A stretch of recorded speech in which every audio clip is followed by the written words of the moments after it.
साथियों, आप सभी का इस प्लेटफॉर्म पर स्वागत है।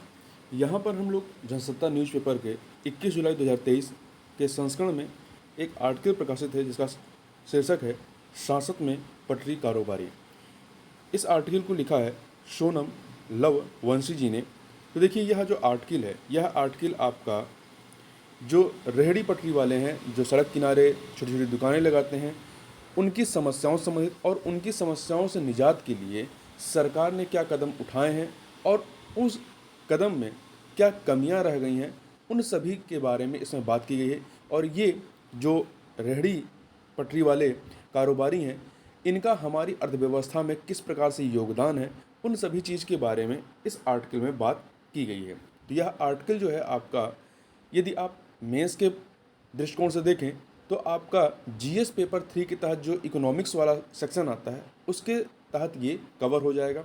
और एक तरह से ये सामाजिक समस्याओं में भी इसको आप ले सकते हैं। तो चलिए इसको प्रारंभ करते हैं। और हाँ, इसमें आपको कई सारे ऐसे पॉइंट मिलेंगे जो जीएस के दृष्टिकोण से भी आपके लिए महत्वपूर्ण है, तो ये आपके पीटी के लिए भी कामगार रहेगा। तो चलिए प्रारंभ करते हैं। देखिए, पटरी कारोबारी शहरी आबादी का महत्वपूर्ण हिस्सा होते हैं। ये शहरी आबादी को सस्ती और सुविधाजनक सेवाएं उपलब्ध कराते हैं और आर्थिक विकास में भी महत्वपूर्ण भूमिका निभाते हैं। कोरोना काल में रेहड़ी पटरी पर छोटा मोटा कारोबार करने वालों का कामकाज जो है वो खत्म सा हो गया था। ऐसे में पीएम स्वनिधि योजना की शुरुआत की गई, जिसके तहत सरकार रोजगार की शुरुआत के लिए बिना किसी गारंटी के कर्ज देती है। मार्च 2023 तक 34.47 लाख रेहड़ी पटरी वालों को 5,152.37 करोड़ रुपए से अधिक के ऋण वितरित किए गए। आपको एग्जैक्ट डेटा याद करने की जरूरत नहीं है, आप लगभग लगा के लिख देंगे तो भी सही हो जाएगा। जैसे 34 लाख या 34.5 लाख या 35 लाख लगभग, तो भी कोई दिक्कत नहीं है।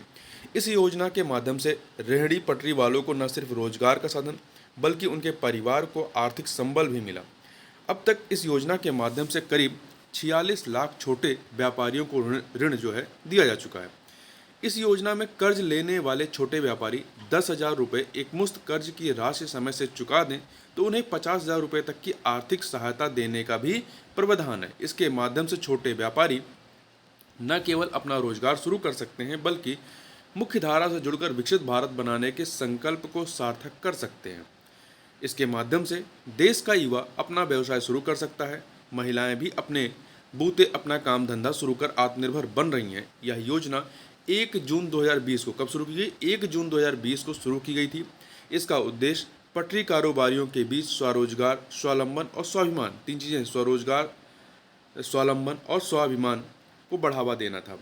इसके माध्यम से अब तक पटरी कारोबारियों को 46.54 लाख से अधिक सूक्ष्म कार्यशील पूंजी ऋण वितरित किए जा चुके हैं। देश के करीब 50 लाख से अधिक पटरी कारोबारियों को 10,000 रुपये तक का प्रारंभिक किफ़ायती ऋण प्रदान किया जाता है और यह नियमित पुनर्भुगतान पर 7% की दर से ब्याज सब्सिडी पर आधारित है। इसके अंतर्गत विभिन्न क्षेत्रों में सब्जी बेचने वाले, कपड़ा व्यापारी, कारीगर, बाल काटने वाले, कपड़े धोने की सेवाओं से जुड़े लोग, घरों में सेवाएं देने वाले आदि से संबंधित वस्तुओं और सेवाओं में शामिल विक्रेताओं, फेरी वालों आदि को लाभ मिल रहा है।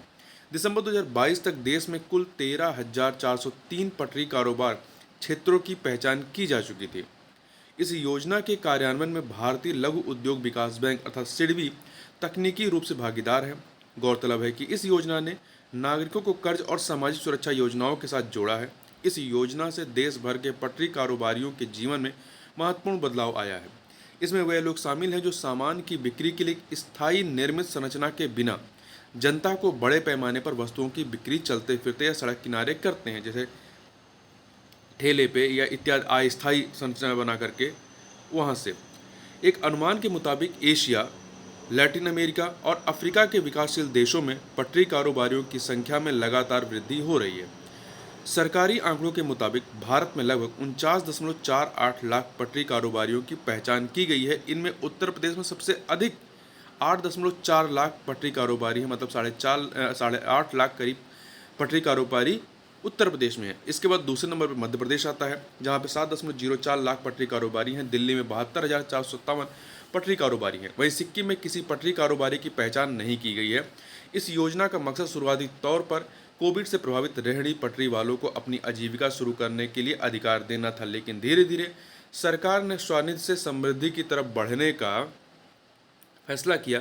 आज पटरी कारोबारी योजना का उद्देश्य आत्मनिर्भर भारत अभियान को मजबूती प्रदान करना और शहरी अर्थव्यवस्था को आगे ले जाना है। कहने को तो रेहड़ी पटरी वाले कामगार असंगठित क्षेत्र के अंतर्गत आते हैं। ये सरकार द्वारा पंजीकृत भी नहीं रहते हैं। इस क्षेत्र में काम करने वाले मजदूरों की गरिमा, समानता, उचित कमाई और सुरक्षित नौकरी जैसे अधिकार नहीं मिलते हैं। न ही वेतन भत्तों और अन्य अधिकारों की सुविधाएं दी जाती हैं। जबकि नवंबर 2022 तक श्रम पोर्टल पर पंजीकृत अनौपचारिक क्षेत्र के कामगारों की संख्या देश में 27.69 करोड़ थी। इसमें बड़ी बात यह है कि अनौपचारिक क्षेत्र के कामगारों में से 94% से अधिक की 94% से अधिक की मासिक आय 10,000 रुपये या उससे कम है।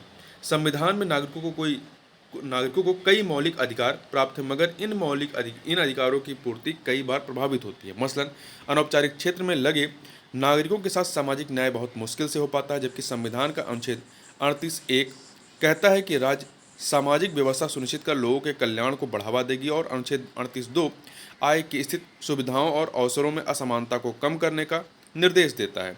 मगर दुर्भाग्यवश इन मामलों में असंगठित क्षेत्र के कामगार इससे कोसों दूर हैं। गरीबी के कारण लोग शहरों की तरफ पलायन कर रहे हैं और इससे असंगठित क्षेत्र का दायरा बढ़ता जा रहा है। असंगठित श्रमिकों का देश के जीडीपी में योगदान करीब 65% है, ध्यान रखिएगा 65% है, जबकि कुल बचत में इनका योगदान मात्र 45% या 45% है। पटरी कारोबारी भी असंगठित क्षेत्र के श्रमिक हैं, जिनका देश की अर्थव्यवस्था में बहुत बड़ा प्रत्यक्ष और परोक्ष योगदान है। इनके द्वारा बेचे जाने वाले अधिकांश सामान लघु मध्यम उद्योगों में ही तैयार होते हैं। एक अनुमान के मुताबिक देश में करीब 15 करोड़ लोग सीधे या परोक्ष रूप से पटरी कारोबार से जुड़े हुए हैं। मगर ये व्यवसायी समाज में हमेशा से हाशिए पर रहे हैं। ये छोटे दुकानदार और फेरी वाले सरकारी कल्याणकारी सुविधाओं जैसे सरकारी ऋण, सुरक्षा बीमा योजना आज से भी वंचित रह जाते हैं। कई मर्तबा कर्ज मिलता भी है तो वह इतना कम होता है कि उससे व्यक्ति बहुत अधिक तरक्की नहीं कर सकता है। इंडिया स्पेंड नामक वेबसाइट पर प्रकाशित रिपोर्ट के मुताबिक जब पटरी कारोबारियों के व्यवसाय महामारी से प्रभावित थे और उन्हें सरकार की माइक्रो क्रेडिट योजना से मदद की उम्मीद थी, तब केवल 11% जरूरतमंदों को कर्ज मिल पाया था। वहीं एक सर्वेक्षण के अनुसार आवास और शहरी मामलों के मंत्रालय द्वारा पटरी कारोबारियों को आवश्यक सेवा प्रदाता घोषित होने के 2 महीने बाद और स्वनिधि योजना की घोषणा के बाद 65% तक उत्तरदाताओं ने उत्पीड़न या बेदखली का सामना करने की सूचना दी। चूंकि निजी बैंक जो है स्वनिधि योजना के अंतर्गत कर्ज देने से हिचकते हैं। इसके अलावा स्थान की कमी, जबरन वसूली और रंगदारी से अक्सर पटरी कारोबारियों का हित प्रभावित होता है। सरकार की तरफ से मिलने वाले कर्ज का आकार भी क्या है, सीमित है। 10,000 रुपये की राशि बहुत से कारोबारियों के लिए पर्याप्त नहीं होती है। गौरतलब है कि पीएम स्वनिधि योजना के अंतर्गत करीब 28 रुपये प्रतिदिन सरकार मदद के रूप में देती है, जबकि रेहड़ी पटरी वालों की जरूरत इससे कहीं ज़्यादा है। इस योजना की सबसे बड़ी समस्या रेहड़ी पटरी कारोबारियों की पहचान करना है, इसलिए कि इनकी ज़्यादातर आबादी सर्वेक्षण के दायरे में नहीं है। फिर इस क्षेत्र के श्रमिकों के पास नियमित मजदूरी का अभाव है और उनकी मजदूरी भी कम है। यह असमानता को बढ़ाती है, जो समावेशी विकास के साथ साथ देश के समग्र विकास के लिए हानिकारक है। रेहड़ी पटरी लगाने वाले अनौपचारिक क्षेत्र का अभिन्न हिस्सा है। रेहड़ी पटरी लगाने वाले अनौपचारिक क्षेत्र का अनऑर्गेनाइज सेक्टर का एक अभिन्न हिस्सा है। अनौपचारिक क्षेत्र में सुरक्षा का अभाव होता है, जिसकी वजह से समग्र राजस्व कम हो जाता है और इस वजह से बुनियादी ढांचे, अर्थव्यवस्था और सामाजिक कल्याण में सार्वजनिक निवेश में बाधा उत्पन्न होती है। इससे देश की अर्थव्यवस्था पर भी नकारात्मक असर पड़ता है। तो इस प्रकार से इस वीडियो में बस इतना ही। मिलते हैं नेक्स्ट वीडियो में, तब तक के लिए बहुत बहुत धन्यवाद।